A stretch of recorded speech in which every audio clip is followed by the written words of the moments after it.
Sir முருகப்பெருமானுக்கு என்ன மாதிரியான ஹோமங்கள் பண்றது சிறப்பு சார்? அந்த மாரி ஹோமங்கள் பண்ணும்போது என்ன மாதிரியான பலாபலன்கள் கிடைக்கும்? சுப்பிரமணியருக்கு வந்து பார்த்தீங்கன்னா, சத்ருசம்ஹார திரிசதி ஹோமம்னு சொல்லுவாங்க. சத்ருசம்ஹார திரிசதி ஹோமம் முருகப்பெருமானுக்கு உண்டான ஒரு அற்புதமான ஹோமம். அடுத்தது சுப்பிரமணிய மூலமந்திர ஹோமம்னு சொல்லுவாங்க.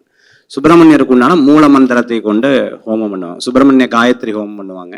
அது வந்து மந்திரங்கள் கூட சேர்த்து பண்ணுறதானே தவிர, இந்த 2 ஹோமம் தான் பிரதானம். ஒன்று சுப்பிரமணிய திரிசதி, மூலமந்திர ஹோமம் பண்ணுறது ரொம்பவுமே விசேஷமாக இருக்கும். இன்னும் கர்நாடகா பக்கத்தில் பார்த்துட்டிங்கன்னா, நாகதோஷம் நீங்கிறதுக்காக சுப்பிரமணிய ஹோமம் பண்ணுவாங்க. குக்கே சுப்பிரமணியெல்லாம் பார்த்தீங்கன்னா, இந்த நாக சர்ப்ப சாந்தி பண்ணுறதுக்காக சுப்பிரமணிய ஹோமம் தான் நீங்கள் பண்ணுவாங்க. ஸோ அது வந்து ரொம்ப விசேஷம். நீங்கள் ஏற்கனவே என்கிட்ட ஒரு கேள்வி கேட்டீங்க. அதாவது சாந்தி நட்சத்திர சாந்தின்னு கேட்டீங்க. ஞாபகம் இருக்கா? ஆமா சார். எனக்கு ஞாபகம் இருக்கு.